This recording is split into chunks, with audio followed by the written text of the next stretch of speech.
ورحمة الله وبركاته. وعليكم السلام ورحمة الله وبركاته.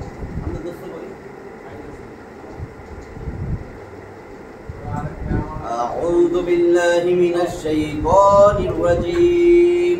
أعوذ بالله من الشيطان الرجيم. بسم الله الرحمن الرحيم. بسم الله الرحمن الرحيم. ربي زدني علما. ربي زدني علما. ربي زدني علما. ربي زدني علما.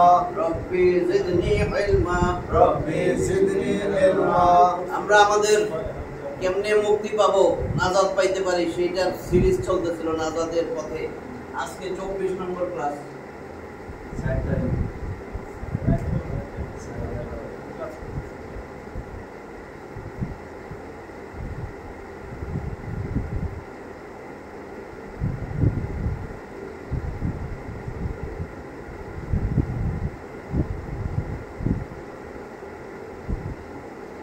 আজকে আমরা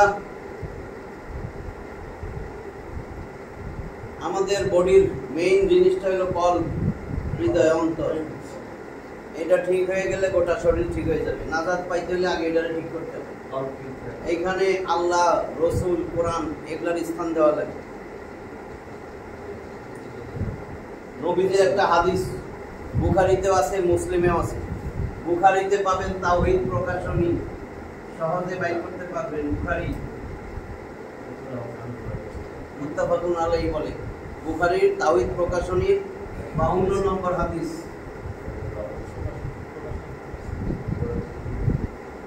মুসলিমেও এটা আছে।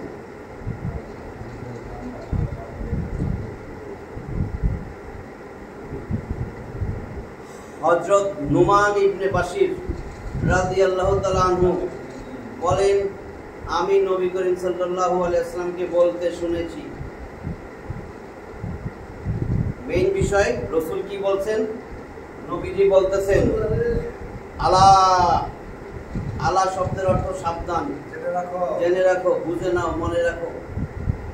তাই এখানে আল্লাহ রাসূল বলছে জেনে নিও। আলা, আলা, জেনে রাখো।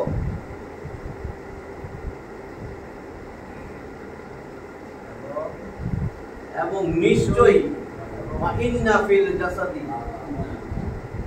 ফি মানে মধ্যে,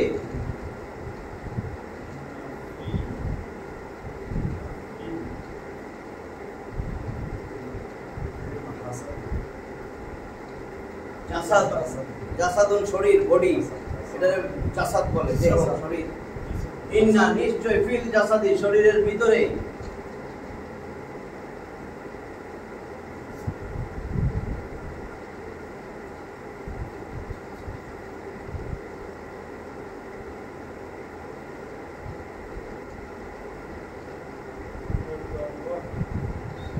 মুদগাতান, একটা গোস্তের টুকরা আছে। মুদগাতান মানে একটা গোস্তের টুকরা। নিশ্চয়ই শরীরের ভিতরে একটা গোস্তের টুকরা রয়েছে। আল্লাহ রাসূল বলেন, আলা, জেনে রাখো, ওয়া, এবং, ইন্না ফিল জাসাদি মুদগা, নিশ্চয়ই শরীরের ভিতরে একটা গোস্তের টুকরা আছে। মুদগাতান, একটা গোস্তের টুকরা আছে, মুদগা।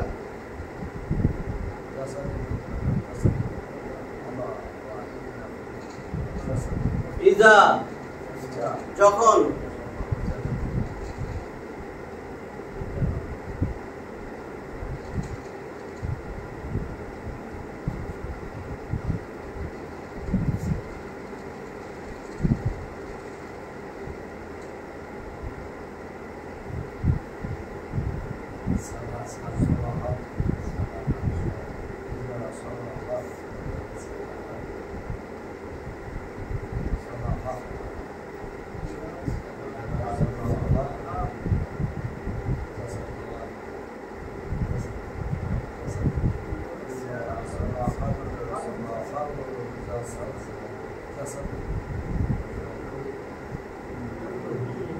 ইজা সালাহাত সালাহাল জাসাদু কুল্লুহু, যখন সালাহাত সালেহ এটা নেককার। ইজা সালাহাত ওই শরীরের গোস্তের টুকরার কথা বলে, যখন সালাহাত ওই গোস্তের টুকরাটা ভালো হয়ে গেল, সালাহাল জাসাদু কুল্লুহু তখন কুল্লুহু তার শরীরের সব ভালো হয়ে যাচ্ছে।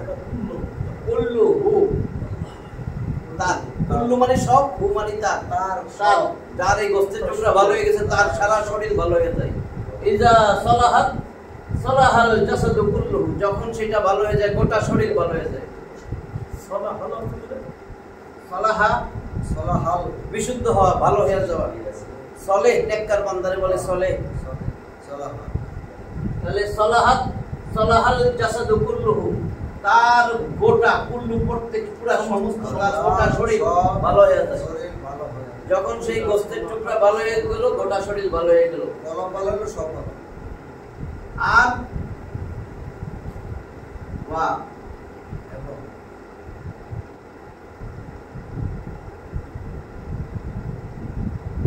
আর যখন সেটা খারাপ হয়ে যাবে সব খারাপ হয়ে যায়।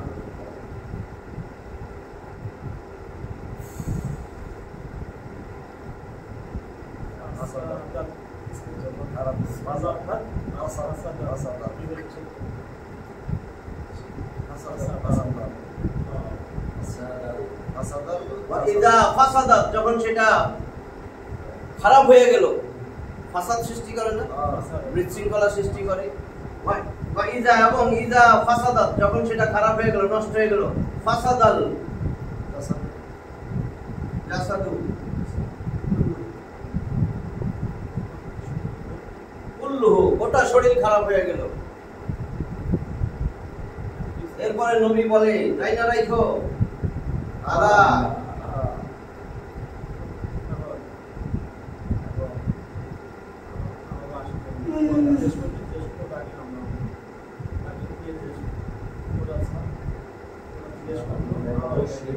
ওয়াহিয়াল কল তাই না রাখো এটাই কল, যেটা ভালো হইলে গোটা শরীর ভালো হয়ে যাবে, এটা খারাপ হইলে গোটা শরীর খারাপ হয়ে যাবে। বলছে সারা শরীরের ওই গোস্তের টুকরাই কল। আলা জেনে রাখো ওয়া হিয়াল কল তাই কল, কলবের সংজ্ঞা দিছে এবং রাসূল সাহাবীদের সামনে দেখাইতেছে, এটা বলতেছে আর দেখাইতেছে এটাই কল। সারা শরীরের মধ্যে একটা গোস্তের টুকরা আছে, এটাই বলছে। আলা জেনে রাখো ওয়া ইন্না ফিল জাসাদি মুদগা নিশ্চয়ই প্রত্যেকটা মানুষের শরীরের ভিতরে একটা গোস্তের টুকরা আছে। ইজা সালাহাত সালাহাল জাসাদু কুল্লুহু ওই গোস্তের টুকরা ভালো হয়ে গেলে গোটা শরীর ভালো হয়ে যাবে। তখন সুদ ঘুষ দিলেও খাইবো না, সুদি ব্যাংকে অ্যাকাউন্টটা কাইটা ফেলবে, গতি না থাকলে যায় খাইবো আমার অ্যাকাউন্টে যেন সুদ যোগ না হয়, মারামারি করবে। আর নইলে যখন সেটা খারাপ হয়ে যায় তখন মারামারি করবে, গত বছর এর থেকে বেশি সুদ দিছিলেন এবার কম কেন, তখন কিন্তু উল্টা দিব। তখন পয়সা পয়সা খিচ্ছা খালি টেস্ট দিব, বুঝছেন না? কারণ আরো বেশি ইনকাম হয়ে যায়। বিদিন আমার 1000 আমি টেস্ট দিয়ে 6000 নিব। গতকাল দিয়ে আমকো বিল্ডিং এর ডিপোজিট আসলো সবাইকে দিয়েছি। ইজা ফাসাদাত ফাসাদাল জাসাদু কুল্লুহু যখন সেটা নষ্ট হয়ে যাবে গোটা শরীরটাই নষ্ট হয়ে যাবে। তখন সে মদ খাবে, গাঁজা খাবে, তারিখ খাবে, নামাজ টামাজ এগুলো ভালো লাগবে না, সব বাকি সব ভালো লাগবে। আলা জেনে রাখো ওয়াহিয়াল কল এটাই কল। ওয়াহিয়াল কল এটাই কল। আল্লাহ বলতেছেন আমার কাছে কোনো কিছুর দাম নাই। তোমার কি পোস্ট পজিশন, তুমি প্রেসিডেন্ট প্রধানমন্ত্রী ছিলা কিনা, প্রচুর ধন সম্পদের মালিক কিনা, তুমি কোন বংশের, কোরাইশ বংশের কিনা। আমরা অনেক সময় বলি হেই হেই হেই, ঠিক না? যারা দিনদার তারাও বলে শুনেন আবু বকরের বংশধর আইতেছে, এটা দিয়ে আমার কি হবে, বংশধর কি বলে না অনেক সময়। জানেন উনি ওনার বংশধর। আল্লাহ কইতেছে কোনো বংশ পরিচয়, কোনো মান সম্মান, স্ট্যাটাস, পোস্ট পজিশন, ধন সম্পদ আমার কাছে কিচ্ছু নাই।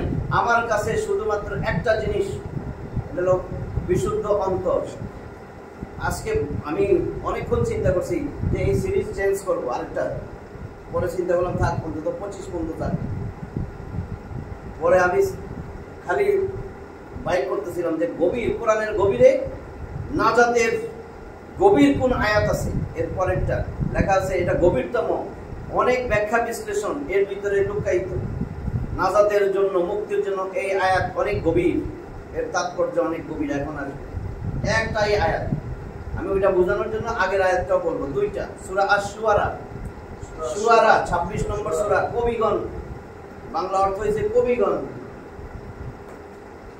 শুআরায় আছে 227টা আয়াত, ছোট ছোট আয়াত।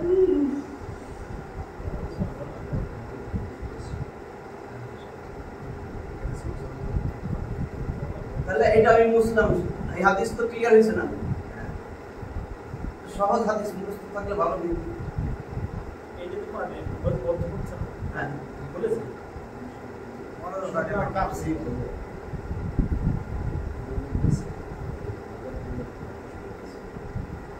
অন্তত সবাই তো 10টা হাদিস মুখস্থ থাকা উচিত, ছোট ছোট।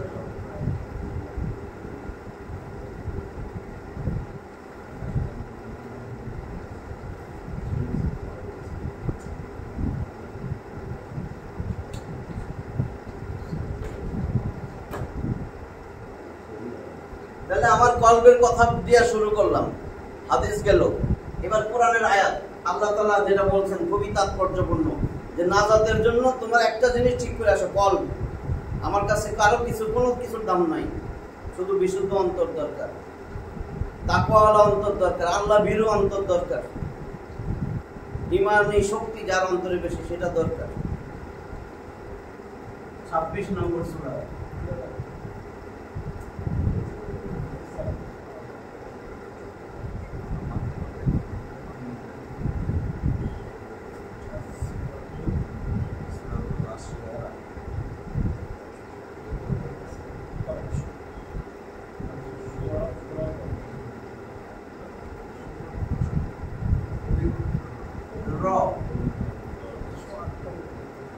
শুআরাই, সূরাতুশ শুআরা জের দিছি। যদি সূরা না লিখতাম আশ-শুআরাউ, কেন দিছি? কবিগণের সূরা।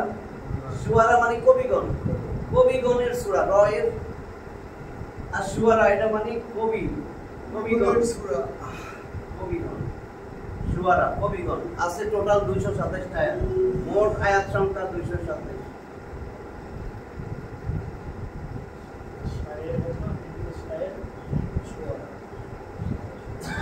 আরেকটা আছে সূরা পরামর্শ। তাহলে এইখানে 227টার মধ্যে আমরা পড়ব 88 আর 89,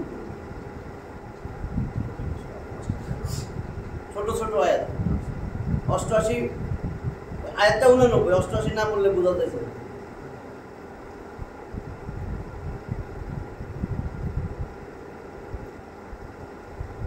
কি এটা? ইয়াউমা এটা ইয়ামালা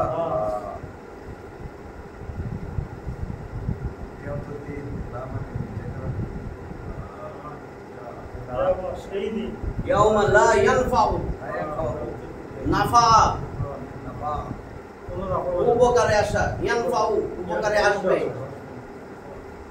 নাফা উপকারে এসেছিল, নাফা ইয়ানফাউ উপকারে আসে আসবে। তাহলে লা আসবে না, ইয়াউমা সেই দিন, সেই দিন কোনো উপকারে আসবে না। কি মিন বোঝা যায়?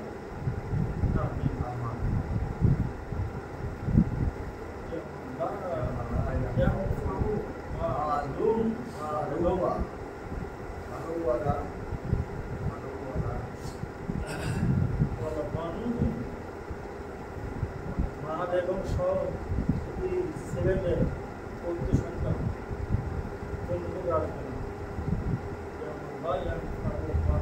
ইয়াউমা সেই দিন লা না ইয়ানফাউ উপকারে আসবে না, মালুন ধন সম্পদ, ওয়া এবং লা আসবে না বানুন সন্তান সন্ততি।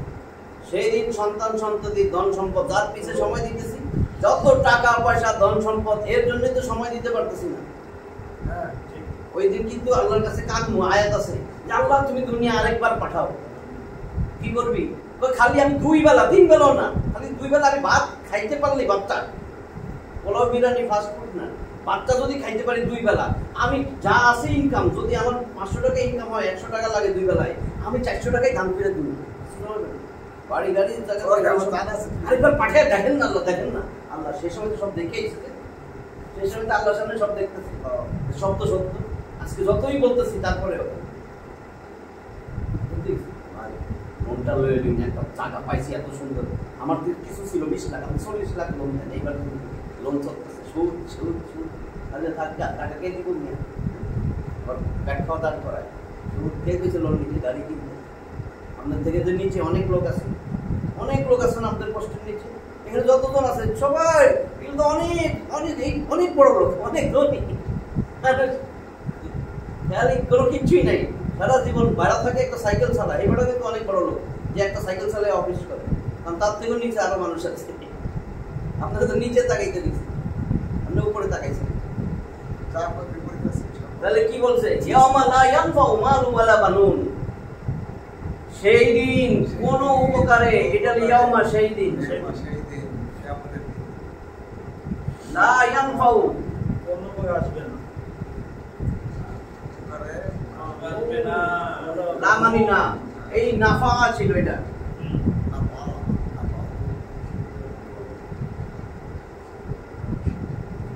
নাফা আইন এইভাবে লেখে, নাফা উপকারে এসেছিল, ইয়ানফাউ উপকারে আসে, আসবে, বর্তমান ভবিষ্যৎ, এটা হলো 3 অক্ষরে অতীতকাল। নাফা উপকারে এসেছিল, ইয়ানফাউ নাফা থেকে ইয়ানফাউ উপকারে আসবে, এই যে উপকারে আসবে, লা না সেদিন, সেদিন উপকারে আসবে না।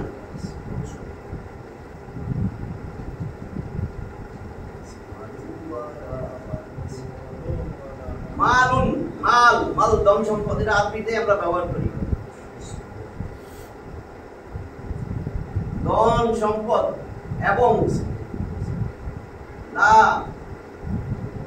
বানুন, এই লা তো না, মানে আবার দুইবার দিছে, এবং সন্তান সন্ততিও আসবে না।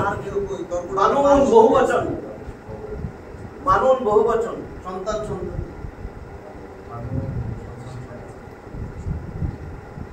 তাহলে সেই দিন ধন সম্পদ এবং সন্তান সন্ততি কোনো উপকারে আসবে না। এইবার আসলটা কি উপকারে আসবে তাইলে, তবে ইল্লা মানে ব্যতীত, ছাড়া, তবে মান যেই ব্যক্তি বা যে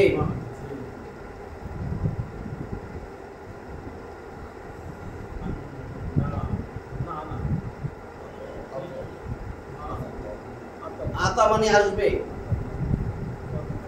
ইল্লা তবে, মান যেই ব্যক্তি আতা আসবে, আতাল্লাহ আল্লাহর নিকট, আল্লাহর নিকট আসবে, কি নিয়ে আসবে,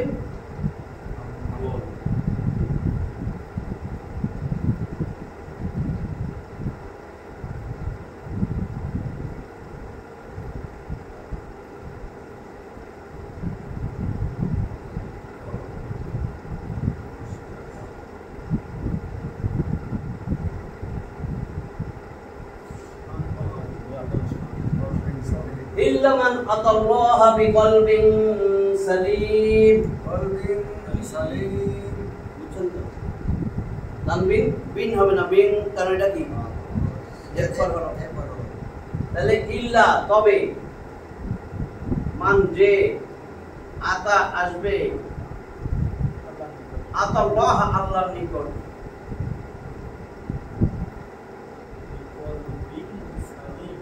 বি কলবিন সালিম, বি দ্বারা দিয়া কর্তৃক নিয়ে, কলবিন সালিম নিয়ে যে আল্লাহর নিকট আসবে, কলবিন সালিম, সালিম মানে বিশুদ্ধ অন্তর, তাকওয়ায় ভরপুর অন্তর, আল্লাহ ভীরু অন্তর, ঈমানে দীপ্ত অন্তর, প্রশান্ত অন্তর, যে অন্তরে বলছে তাকওয়ার অন্তরে আল্লাহ রাসূল থাকবে, কোরআন থাকবে, আল্লাহ থাকবে, যে অন্তরের মধ্যে দুনিয়াবি কোনো মানুষের কিছু থাকবে না, যে অন্তরের মধ্যে আপনি বারবার বলে এটাই আল্লাহ দুনিয়াতে পাঠিয়ে বলছে তোমার একমাত্র আদর্শ হবে রাসূল, এবং বলে দিয়েছে একমাত্র আদর্শ, আপনি একমাত্র মানে কি বুঝেন, এটা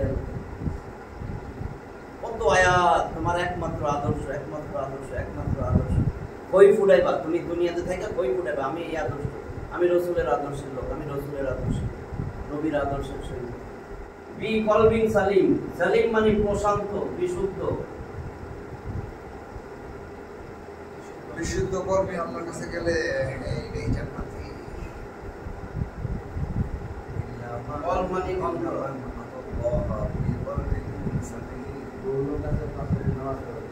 তবে যে প্রশান্ত বিশুদ্ধ অন্তর নিয়ে আল্লাহর নিকট আসবে শুধু সেই পাবে নাজাত, তারই নাজাত, তারই মুক্তি। এখনো তওবা করতে বলা হয়েছে। আপনাদের একটা জিনিস বুঝাই, প্রতিদিনই তো তওবা। তওবা করলে ধরেন একজন লোক, রাসূল বলতেছিল, একজন লোক বলল যে আমার তো ধরেন উদাহরণ 100 গুনাহ, তোমার 100 গুনাহ, তাহলে একটা মলম দিতেছি, মলমটা লাগাও, এই মলমটা লাগাইবা, মলমটা কয়বার লাগাবো? একবার লাগাইবা, তোমার 100 গুনাহ শেষ। আর জন্য জিজ্ঞাসা তোমার কয়টা গুনাহ? 9,30,000 কোটির উপরে। আমি উদাহরণ দিতেছি, তুমিও এই মলমটা নাও, এই মলমটা নিয়ে একবার লাগাও, তাই বলো। আর তোমার আমার সংখ্যা নাই, আমার বয়স 70, 85, আমার বুঝ হয়েছে 15 বছর থেকে, আমার মনে হচ্ছে 70 বছর আমি গুনাই করছি, আমার আর মলম টলমের কাজ হইব না। না হইব, আমার এত গুনাহ, 70 বছরের গুনাহ কেমনে যাইব? একবার মলমটা লাগাই, মলমটা বলেন কইছে তুমি বলবা রব্বানা যালামনা আনফুসানা ওয়া ইল্লাম তাগফির লানা ওয়া তারহামনা লানাকুনান্না মিনাল খাসিরিন।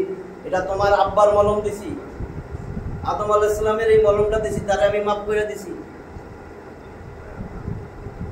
আর যদি কয় আমার এটা অনেক বড় হয়ে গেছে, আমার এই ইউনুসের মলম দেন, তো ইউনুসের মলম নিবানি। অনেক জায়গার মলম আছে, যেমন আপনি প্যারাসিটামল কিনতে গেছেন, আনছেন নাপা, নাপা কিন্তু প্যারাসিটামল জানেন তো, এটা ভ্যাকসিন কোর্স। আরেকজনে যাইয়া এইচ লইছে, আমার যে এটা দিল, এটাও কিন্তু প্যারাসিটামল, এটা স্কোয়ারের, কোম্পানি আলাদা, সব কিন্তু তওবার দোয়া। আমরা ওই ইউনুস, নবী ইউনুসের দোয়াটারে বিসির দোয়া বানাইছি, নিজেরা বানাইছি। যে বুজুর্গ আর মুরব্বী দেখ, এটা বিসির দোয়া না, বিসির দোয়া বুঝেন তো? হ্যাঁ, বিসির দোয়া না, এটা এটা তওবা ছিল। লা ইলাহা ইল্লা আনতা সুবহানাকা ইন্নী কুনতু মিনাজ জালিমিন, এটা একটা তওবার দোয়া। তারপরে কেউ কইছে যে আরবি পারি না, আরবি পারো, কইছে আরবি কিচ্ছু পারন লাগবে না, তুমি খাইলে কইবা আল্লাহ কিচ্ছু জানি না, এত বছর গুনাহ করছি, তওবা করতেছি, খালেস দিলে আর গুনাহ করব না, শেষ। সব কিছুতে আল্লাহ একবারে সব শেষ। একবারে 70 বছরের গুনাহ শেষ হইলো কেমনে? বিজ্ঞান যত আগে আমরা তত বেশি বুঝতে পারি, মানুষের বোঝানো সহজ। কেমনে? কম্পিউটারে বসেন বা মোবাইলে টিপেন, আপনি 5 বছর ধরে মানুষের নাম খালি লিস্ট করছেন, নিজের আত্মীয় স্বজন বন্ধু বান্ধব, এখন হিসাব করছেন 5 বছরে আপনার প্রায় 1.5 লক্ষ নাম হয়েছে সেভ। 5 বছর লাগছে কিন্তু 1.5 লক্ষ সেভ করতে, 5 বছরে 1.5 লক্ষ। এখন আপনি দেখুন 5 বছরে 1.5 লক্ষ, এই নামগুলো মুসলিম কেমনে? এখন যদি ডিলিট অপশনে দেন, আসবে না অল ডিলিট বা সিলেক্ট, এতগুলা আপনি অল ডিলিট দিছেন, সব গেছে কেন? তো 70 বছরের গুনাহ আপনি মানুষের তৈরি কম্পিউটারে পারবেন, আল্লাহ পারবে না। 70 বছরের গুনাহ তো ডিলিট শেষ, অল ডিলিট। এর বাংলা হয়েছে তওবা, ইস্তেগফার। তওবা ইস্তেগফার আরবি শব্দ, আর ইংলিশে বলে ডিলিট, অল ডিলিট। এটা আমি কইলাম আর বুঝছেন না? নাহলে মানুষ কয় যে আমার 70 বছরের গুনাহ মাফ হবে কেমনে? সব মাপ, এখনো মরেন নাই, কিন্তু যখন বিছনায় শুয়ে থাকবেন আব্বা তওবা করেন, তওবা আল্লাহ তওবা করতেই, তওবা তখন কবুল হবে না। কাল্লা ইযা বালাগাতিত তারাকি ওয়া কিলা মান রাক ওয়া যান্না আন্নাহুল ফিরাক ওয়াল তাফাতিস সাকু বিসাক ইলা রাব্বিকা ইয়াওমা ইযিনিল মাসাক। 75 নম্বর সূরা কিয়ামত 26, 27, 28, 29, 30, 5টা আয়াত। কাল্লা ইযা বালাগাতিত তারাকি, যখন মৃত্যু কণ্ঠাগত হবে, when death reaches at the collarbone, root of the neck, ওইখানে কয় না গড়গড়ানি চলে আসে, তখন কিন্তু মরে না, অনেক সময় পাইছে। ওই সময় যতই কিছুই কন, ওর তওবা কবুল হবে না, পায়ের গোছার সাথে গোছা মিলা যেতে থাকে। সে বুঝা নেয় যে আজকে আমার বিদায়ের ক্ষণ, সে বলতে থাকে কে আসো, কে আমারে বাঁচাইবা, কে আমারে বাঁচাইবা? আসনি কোনো ডাক্তার, ইঞ্জিনিয়ার, চিকিৎসক, জার ফুককারী, ওয়াকিলামান র, কোনো জার ফুককারী আসো কিনা, কোনো চিকিৎসক আসো কিনা আমারে বাঁচাইবা? ওয়া যান্না আন্নাহুল ফিরাক, সে জানে আমার বিদায়ের ক্ষণ এসে পড়ছে, সে বুঝতে পারে যে মরবে, সে কিন্তু বুঝে আমার মৃত্যুর ক্ষণ। তখন যতই কারণ আপনি লা ইলাহা ইল্লাল্লাহ লা ইলাহা ইল্লাল্লাহ ওর কাছে তালকিন করেন, ওই সময় কিছুই কবুল হবে না। কারণ কি, ওই সময় কবুল হলে ফেরাউন জান্নাত, ফেরাউন পরিষ্কার বন্ধ কইছে যে আমি মুসা এবং হারুন বনি ইসরাইল যার উপর ঈমান আনছে, আমি সেই আল্লাহর উপর ঈমান আনলাম। 90% জব বন্ধ হয়ে যায়, কথা বলবো। তাহলে আমরা এটা বুঝছি তো, ইল্লা মান আতাল্লাহ বিকলবিন সালিম, কলবিন সালিম, বিশুদ্ধ অন্তর। আলা বিযিকরিল্লাহি তাতমাইন্নুল কুলুব, আবার আলা বিযিকরিল্লাহি তাতমাইন্নুল কুলুব 13 নম্বর সূরা রদের 28 নম্বর আয়াত। সূরা রদ বজ্রপাত একটা সূরা আছে না, 43টা আয়াত আছে, তার মধ্যে 28 নম্বর আয়াতে দেখবেন আলা, জেনে রাখো, বিযিকরিল্লাহি তাতমাইন্নুল কুলুব, কোরআনের মাধ্যমে তোমার অন্তর প্রশান্তি লাভ করবে। এই প্রশান্ত অন্তর, তোমার কোরআনে যদি একটা কোরআনের কিছু যদি তোমার অন্তরে না থাকে, ওইটা একটা বিরান বাড়ি। একটা বাড়ি বানাইছো, কেউ থাকে না, দেখবা যায় পোকা মাকড় সাপ বিচ্ছু আইসার পরে বাসা বানাইতো। তোমার অন্তরে, যার অন্তরে কোরআন নাই, তাহলে সেই অন্তরটা বিরান বাড়ি। তাহলে এখন সময় নাই পড়ানোর, কেউ এর পড়ানোর সময় নাই। এখন যে আয়াতটা, এটা সবাই পারে, মনে মাধ্যমে পড়ছিল, এটা মনে মোটামুটি সবাই জানে। এটা কিন্তু নাজাতের খুব সুন্দর উদাহরণ।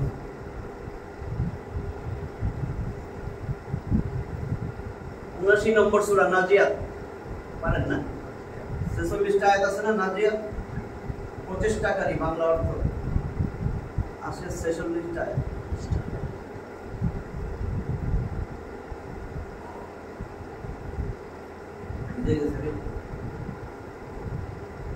আসলে এই কলম দিয়ে লেখছি, কোনো অসুবিধা নেই, ওটার দোষ নাকি? এটা এত কষ্ট করে ভাঙিয়ে দিলাম।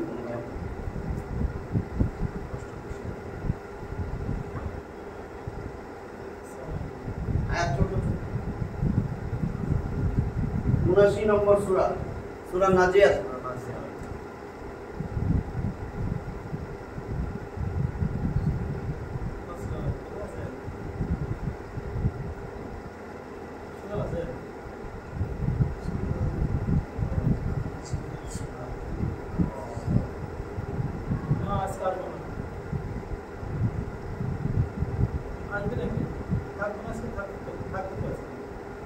আইন সূরাতুন নাজিয়াত,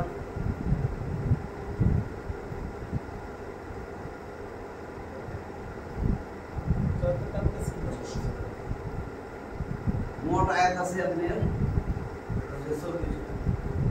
আচ্ছা ঠিক আছে,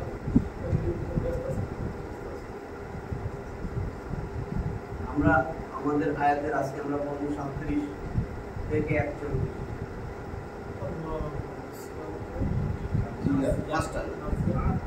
সূরা নাজিয়াত 37, দেখেন কি বলে নাজাতের জন্য যে যুদ্ধ।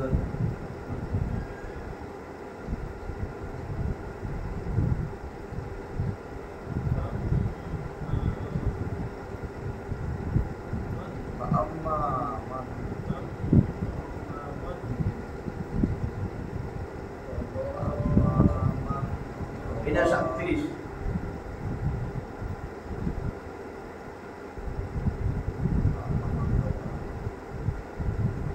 আম্মামাং তগা, অনন্তর, সুতরাং,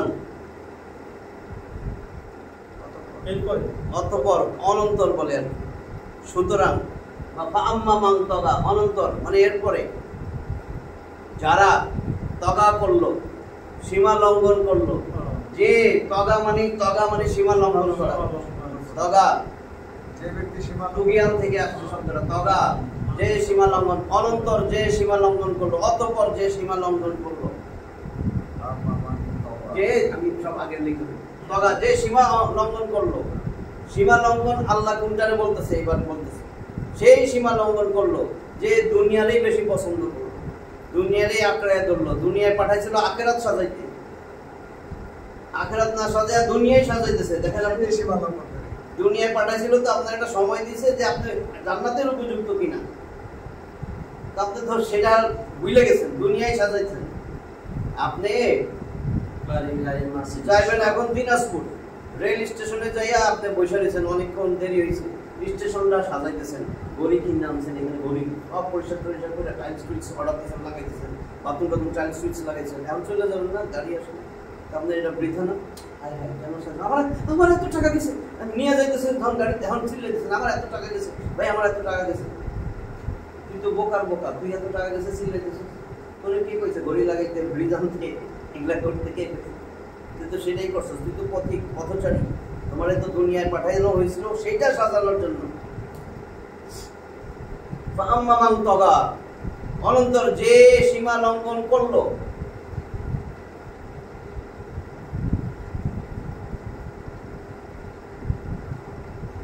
এবং আসারা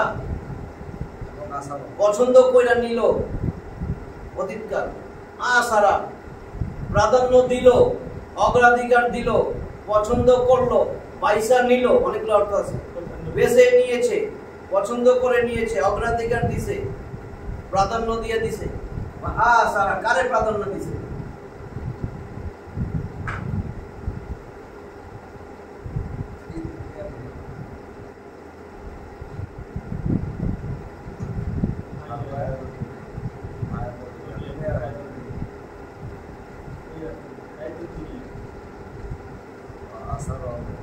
হায়াতাত দুনিয়া, দুনিয়ার জীবন, এবং দুনিয়ার জীবনকে বেছে নিল, দুনিয়ার জীবনকে প্রাধান্য দিল, দুনিয়ার জীবনকে অগ্রাধিকার দিল।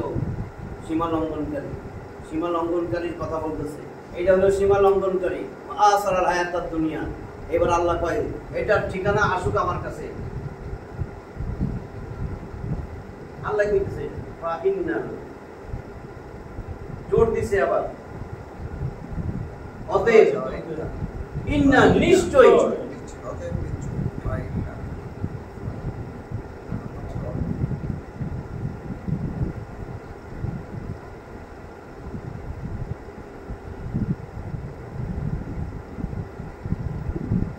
নিশ্চয়ই জাহিম, জাহান্নাম, ফাইন্নাল জাহিমা,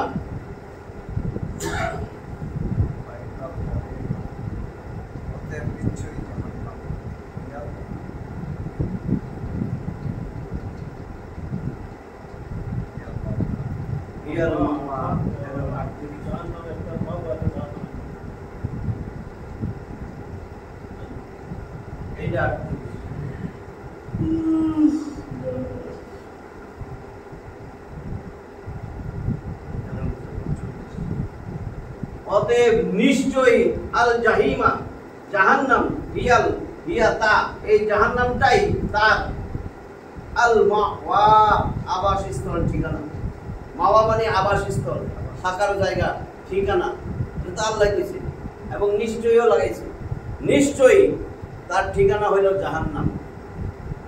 এগুলো তো সব আল্লাহর কথা, আমরা আল্লাহর কথা শুনতেছি, এরপর আল্লাহ কি বলে তুই শুনোস নাই, তুই শুনোস নাই, এগুলি আমি ঠান্ডা করছি।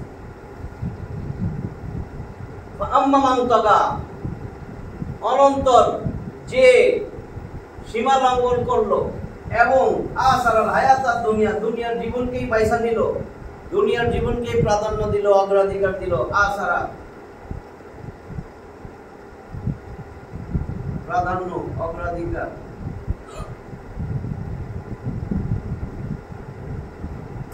প্রাধান্য দেওয়া, অগ্রাধিকার দেওয়া, বেছে নেওয়া।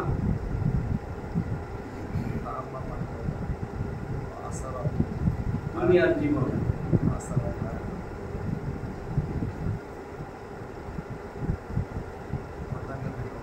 তগা, সীমা লঙ্ঘন,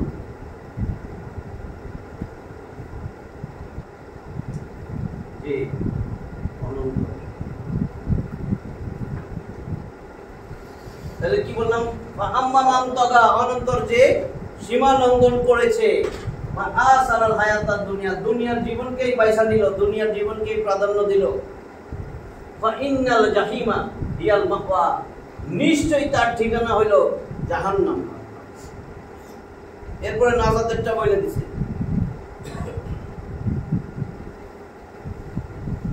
আর পক্ষান্তরে ওয়া আম্মা, ওয়া আম্মা মানে পক্ষান্তরে,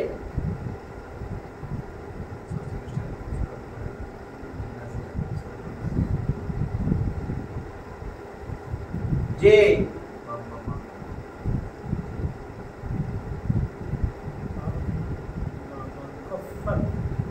খফা 3 অক্ষর কিন্তু আলিফ আছে মাঝখানে দেখেন আসলে ছিল খ ওয়া ফা খফা জবরের পরে আলিফ আছে জন্য দিয়েছে খফা অনন্তর বা পক্ষান্তরে মান যে খফা ভয় করে খফা খফুন ভয় খফা এটা তো ভার্ব 3 অক্ষরের ভার্ব তাহলে ভয় করে আম্মা মান খফা পক্ষান্তরে যে ভয় করলো কি ভয় করলো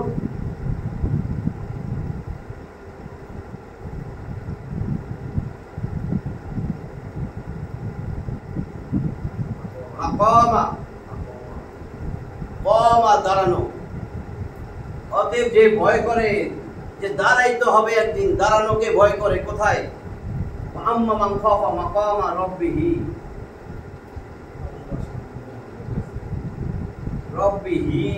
তার রবের সামনে পক্ষান্তরে যে তার রবের সামনে দাঁড়ানোর ভয় রাখে রবের সামনে তো একদিন দাঁড়াইতে হবে যে এই ভয়টা রাখে এবং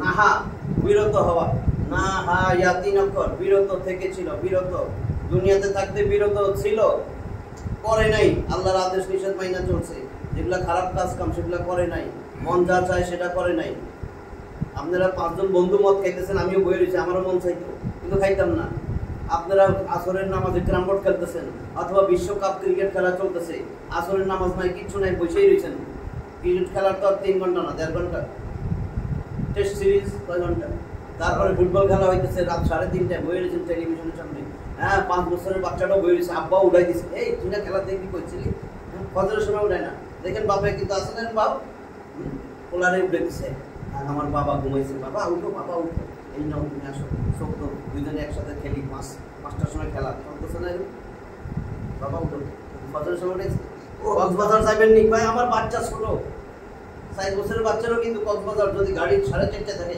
উড়াই আসে উঠুল আসে এসব উড়াই কি আচ্ছা আম্মা মান খাফা মাকামা রাব্বিহি ওয়া নাহান নাফসা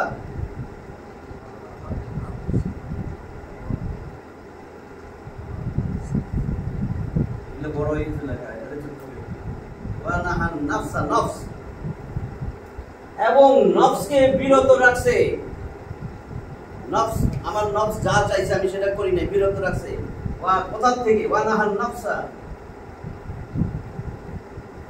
আনমানি হইতে আনিল হাওয়া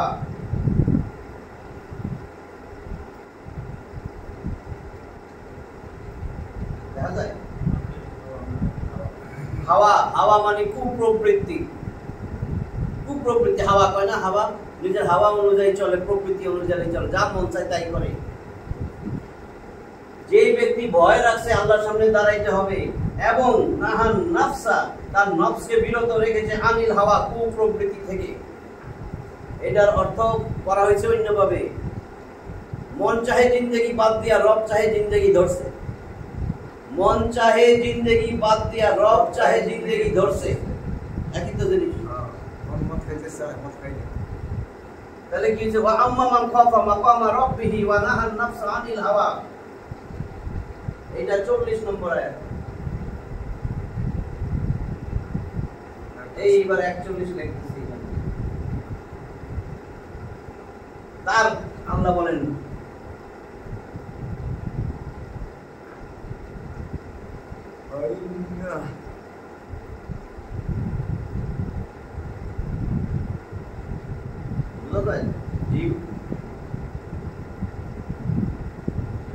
ফাইনাল জান্নাতা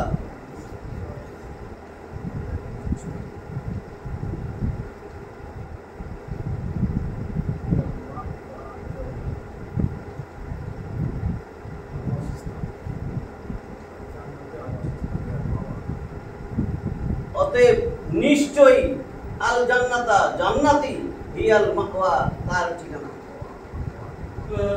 জান্নাত দিবে কখন রব চাই জিন্দেগি করবেন মন চাই জিন্দেগি বাদ মন যা চাইছে তাই করবেন না অনেক হইছে মন চাইছে আরেকটা ফ্ল্যাট কিনবেন মন চাইছে যদি আমার এইখানে একটা জায়গা থাকতো, আমার নাতির বোনের বাচ্চার, মানে নাতির বোনের বাচ্চার কি জানি কয়, বোনের বাচ্চার বেআইনের দাদার ছেলেটা একসাথে থাকতে পারতো, এরকম চিন্তা ভাবনা।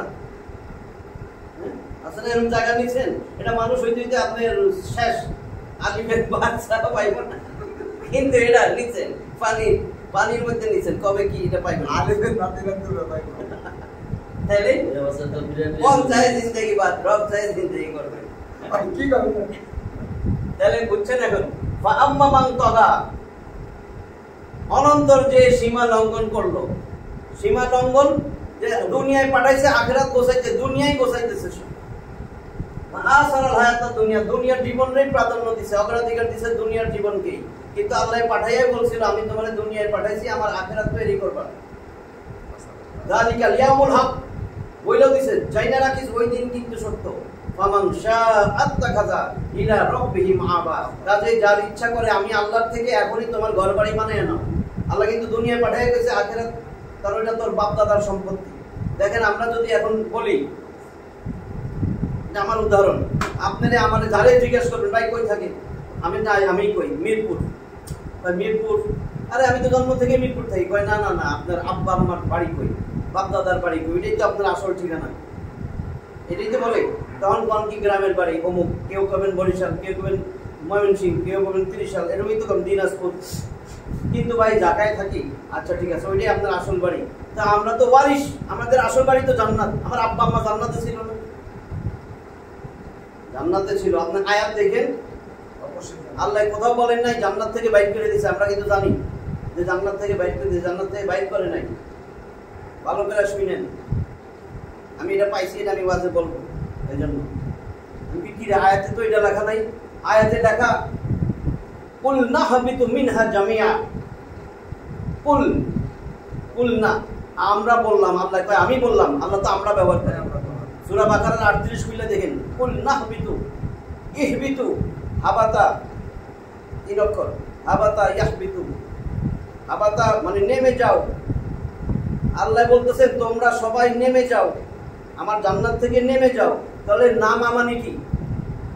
আপনি দেখেন আপনার ছেলে অনেক দুষ্ট, 3টার সময় অফিস শেষ করে বাসায় ঢুকবেন, দেখেন যে আমি তাল গাছের মাথার উপর উঠে বয়ে রয়েছি ছেলেটা, আপনি কি করবেন? বের হয়ে যাও কইবেন না নেমে যাও বলবেন? তার লাগি বের হয়ে যাও কইছে। কুল না হাবিতু, কুল না ওইটা যায় ধরছে, আমরা বললাম, ইহবিতু আদেশ, হাবাতা ইয়াহবিতু, সেখান থেকে ইহবিত, একজনরা যদি বলতো ইহবিত নামো, তুমি নামো, বলছে ইহবিতু ওয়াও আলিফ, বহু বচন। তার মানে কি আদম আলাইহিস সালাম থেকে শুরু করে কিয়ামত পর্যন্ত যত মানুষ আসবে সব, কারণ কি আলমে আরওয়াহ দেখবেন সূরা 7 নম্বর সূরা আরাফের 172 এ কি লেখা ছিল? ওয়াইজ আখাযা রাব্বুকা মিন বানি আদম মিন যুহুরিহিম যুররিয়াতাহুম ওয়া আশহাদাহুম আলা আনফুসিহিম আলাস্তু বিরাব্বিকুম ক্বালু বালা ওয়া শাহিদনা। আল্লাহ তাআলা বলতেছেন স্মরণ করো সেই দিনের কথা যখন আমি আদম আলাইহিস সালামের পিঠে হাত বুলাইয়া তার সমস্ত বাচ্চা কাচ্চা বংশধর দিয়ে বাইর করলাম, আলমে আরওয়ায় বাইর করে দিয়া জিজ্ঞাসা করলাম আমি কি তোমাদের রব নই? সবাইরে স্বীকার করেছে, সবাই বলছে হ্যাঁ, ক্বালু বালা, হ্যাঁ আপনি আমাদের রব, শাহিদ না, আমরা সাক্ষ্য দিলাম। এরপরে আবার আদমের পিঠে, ওই আদমের সবাই পিঠে ঢুকাই দিছে। তাহলে কিয়ামত পর্যন্ত সবারই তো বাইর করছে, নাহলে তো আমরা যাই বলবো আল্লাহ নাম করে বলেন নাই আপনি, বুঝছেন নি? তাহলে সবাই আবার আদমের পিঠে ঢুকাই দিছে, সময় সময় আমাদেরকে রূপ দিয়া পাঠাইছে। তাহলে এখন আল্লাহ এই জন্যই বলছেন বহু বচন কেন দিছে, গ্রামার তো এই জন্যই দরকার। আমি কি এখানে লেখা কুল না হাবিতু মিনহা জামিয়া, আমি তোমাদের সবাইরে বলছি নেমে যাও, তোমরা সবাই নেমে যাও। তাহলে নেমে যাও তো উপরের থেকে নামতে হয়, নিচের থেকে নামুন যায়। তার মানে জান্নাত কই তাইলে? উপর থেকে নামতে কইছে, তার মানে জান্নাত অবশ্যই উপরে। তাহলে জান্নাত উপরে, কত উপরে সেটার অনেক বড় ব্যাখ্যা আছে। আচ্ছা উপরে তো এটা বুঝলেন, কেউ যদি কুয়ায় পড়ে যায়, বাঁচাও বাঁচাও বাঁচাও বাঁচাও, এলাকায় সবাই এসে দেখছে তো পড়ে গেছে নিচে, তাহলে এখন উপরে উঠাইলে কি করবো? রশি ফালাইতে হবে। আল্লাহ তো রশি ফালাইছে, যখন নিচে নামছেন, নিচে নামার সাথে সাথে ওই আয়াতে আছে কুল না হাবিতু মিনহা জামিয়া ফা ইম্মা ইয়াতিয়ান্নাকুম মিন্নি হুদা, আমার পক্ষ থেকে সময় সময় হুদা যাবে, হেদায়েতের বাণী যাবে, আমার কোরআনের আয়াত যাবে, আমার কিতাবের আয়াতগুলো যাবে। ফামান তাবিয়া হুদায়া, যারা সেটার অনুসরণ করবে, ওইটা মাইনা চলবে, ফালা খাউফুন আলাইহিম ওয়ালা হুম ইয়াহজানুন, তাদের কোনো ভয় নাই, তারা দুশ্চিন্তাগ্রস্ত হবে না, চিন্তিত হবে না। এই জন্য কোরআনটা পাঠাইছে। ওইখানে রশি ফালাবেন, রশিটা মজবুত করে ধরতে হবে, রশিটাও মজবুত হইতে হবে, ধরাও মজবুত হইতে হবে, উপর থেকে টাইম না উঠাইতে হবে, নাহলে উঠবেন না। তা আল্লাহ রশি ফালাইয়া কয় আমি তো এক হাত ধরে রাখছি, ধর এটারে ধর, তাড়াতাড়ি এটারে ধর। ওয়াতাসিমু বিহাবলিল্লাহি জামিআ ওয়ালা তাফাররাকু, ওইখানে বলছেন ওয়াতাসিমু, ওইখানেও ওয়াতাসিমু, শক্ত মজবুত করে ধরো। সাধারণ ধরো কিন্তু আখাজা ইয়াখুযু আখজান, ওইটা কিন্তু আখাজা শব্দ নাই, আছে ওয়াতাসিমু ইতাসামা ইয়াতাসিমু ইতিসামু, শক্ত মজবুত করে দুই হাতে ধরো। আমরা তো শিল্লা সাইরে কোরআনটারে মজবুত করে ধরতে গেছি, কোরআনটারে বুকে লাগে আসুমা দিয়া ধুয়ে দিতে পারি। মজবুত করে ধরা মানে কি? মজবুত করে ধরা মানে এটারে এমন ভাবে ধরবা তোমার জীবনের মধ্যে এটারে নিয়ে আসো, বাস্তবায়ন করো। তোমার ব্যক্তিগত জীবন, পারিবারিক জীবন, সামাজিক জীবন, রাজনৈতিক জীবন, সব জায়গায় এটারে প্রতিফলিত করো। এটাই তো ধরা। তুমি যদি দুর্বল হও তোমার নিজের মধ্যে ফিট করো, তুমি মানুষের খালি বলো। বুঝছেন কিনা? তাহলে আমরা আজকে যে সীমা লঙ্ঘন করলো, দুনিয়ার জীবনকে যে বাইসা নিল, সেই সীমা লঙ্ঘনকারী, তার ঠিকানা জাহান্নাম। পক্ষান্তরে কি বলছেন? পক্ষান্তরে যে তার রবের সামনে দাঁড়ানোর ভয় করে, হাওয়া, এবং তার নফসকে বিরত রাখে কুপ্রবৃত্তি থেকে। আনমানি হইতে আনিল হাওয়া, হাওয়া থেকে নফসকে বিরত রাখে, নাহামানি বিরত রাখা। নফস আমার নফস, অন্তর, মন, কুপ্রবৃত্তি হইতে নফসকে বিরত রাখে। ফাইনাল জান্নাতা, নিশ্চয়ই ইয়াল মাওয়া, তার ঠিকানা হইল জান্নাত। আল মাওয়া, আবাসস্থল, ঠিকানা। আমরা কোরআন বুঝা বুঝা পড়ার চেষ্টা করব। ঠিক আছে, আল্লাহ আমাদের তৌফিক দান করুন। আমরা প্রতিদিন তওবা করে ঘুমাবো, কারণ কবে মারা যাবো বলতে পারি না। তওবার মধ্যে যদি ঘুমের মধ্যে মারা যায়, তওবা করলে তো সব গুনাহ মাফ করে ঘুমাইলাম। আমরা যেন এই আমলটা করতে পারি। আখিরু দাওয়ানা আলহামদুলিল্লাহি রাব্বিল আলামিন।